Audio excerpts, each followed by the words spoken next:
Good morning, students. Welcome back to the class. I'll continue the chapter. What is the chapter name?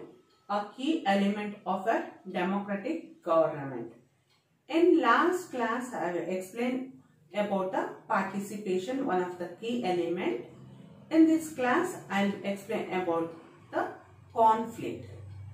What are conflicts, children? Yeah. Conflicts are fights or arguments when people do not agree on something. They are said to be in conflict with each other. Understood? No? If people doesn't agree, whatever one person says, another person doesn't agree. And the conflict will start because he says he is the correct. A person will say he is the correct and B person will say he is the correct. So conflict start. See children, even conflicts can often lead to violence and deaths. And it leads to violence. How means both the people, what happened, they'll start arguing each other and they'll start fighting. So it leads to violence also. Children, then what do you call? When does conflict occur? See, so when does conflict occur? When people of different cultures, religions, region or economic backgrounds do not get along well with each other. They do not get along with each other. Then also conflict starts. Even when someone who among them feels they have been discriminated against. If they feel they have been discriminated, then also what happened? Conflict starts. Then violence will start. Because of the conflict, violence will happen. What happens means it leads to fear and tension among the other living in that area. It leads to fear, and who are living in that area also, no? It leads to the fear also. I'll give one example. See, if people are staying in one colony and one person he'll throw all the garbages in front of others' house, and that person will start the what? Arguing. Conflict starts. It leads to the violence. And whoever staying in that colony or in that area will get what? Tension. They'll get the fear. What happens? Next what will happen? Then who will help in resolving conflict? The children. Yeah. Who will help in resolving conflict? The government. The government will help. The Indian Constitution lays down the basic rules or laws that have to be followed by everyone. The last chapter I have explained about the government rules and laws, no? That each and every person has to follow the rules and laws. Should be followed. What are the rules made by the government? Each and everyone has to be followed. See children, these laws are both for the government and the people. The conflicts and the difference to be solved according to these laws. Then I'll give one example. Now I'll give one example. Conflicts in our society and the role of the government in resolving them. How they'll resolve them. Now religious procession and celebration may sometimes be a reason for conflict. How it may be? Like the route of procession may lead to a conflict. Means some route they can't go. Means if that route the procession is going, means the government particularly have to take care. Then how can the government take place? The police will play an important role. How means the police is another body which deals with conflict resolving. Understood?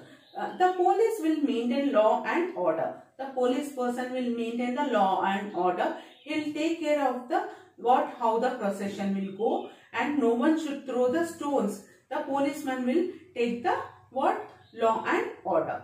Police is responsible for ensuring that violence doesn't take place in the procession. The policeman he'll know, he'll ensure that when the procession is going on, the violence should not happen.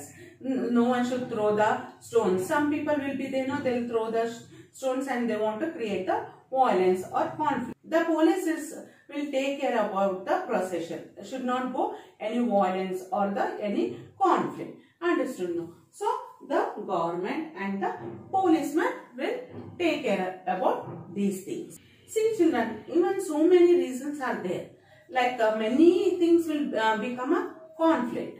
The earth has limited natural resources. You know, no? The earth is having very limited natural resources. Like what? Land, petrol and water, and so many things, natural resources are very limited. In that, water means what? Or rivers. Rivers too can become a source of conflict between states. Ma'am, rivers will become, you will be asking or you will be thinking. Yes, sir. Because a river may begin in one state, flow through another state also. And the sharing of river water between two states is becoming a issue of conflict. Now I will give you one example. Children, have you heard about the Kaveri water dispute between Karnataka and Tamil Nadu? Yes, obviously I think, because you are all staying in the Karnataka only. Maybe your parents will be saying about Kaveri issue regarding the water with the Tamil Nadu people, with the Tamil Nadu government and Karnataka. Understood? The water stored in Krishnarajasagara Dam in Karnataka. See, that is called as what? Even KRS Dam, Krishnarajasagara Dam. It is where? It is in the Karnataka. And in the Tamil Nadu, it is stored where? In the Mettur Dam in Tamil Nadu. Both are situated on the which river, children? Kaveri river. And the water stored used for irrigation of number of districts. When the water stored in these both, they are used for the number of districts and used for meeting the water needs of Bengaluru city. In what happens? Krishnarajasagara water dam, it will take for used for the irrigation and the meeting for the water needs from Bengaluru city also. And the water stored in Mettur Dam in Tamil Nadu, Mettur Dam in Tamil Nadu, used for crops grown in delta region of the Tamil Nadu. It used for the delta region of the Tamil Nadu state. Understood? And what happens? Both the Tamil Nadu also wants the water and Karnataka also wants the water. So both of them wants the water. Both the states needs the water. So again, water or river, reason for conflict. Both dams are on the same river. As I said, no, both dams are on the same river, the river Kaveri. The downstream dam in Tamil Nadu, see, the downstream dam in Tamil Nadu can only be filled up in water if released from the upstream. Upstream, one located in Karnataka. It is located in Karnataka. If Tamil Nadu people wants, means the upstream from the Karnataka, they have to release the water. It is in the upstream and it is in the downstream.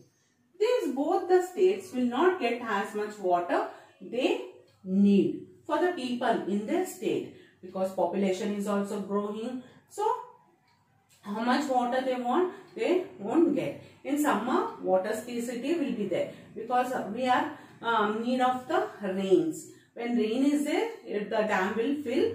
Otherwise, in the summer, the water will be shortage. So they need both for the people in their states. They want the water not in summer or winter, whatever maybe. So this leads to conflict between both the states. So this leads to what happened? To conflicts. The central government has to help in working out a fair distribution and resolving the conflict. Who will enter now? The government. Which government? Central government. Because it for the both the states. So central government will come in between, and what it does, it resolve the problem, and it give the fair distribution, and it helps both the states. Understood? I think so. Thank you, children. That's all for today.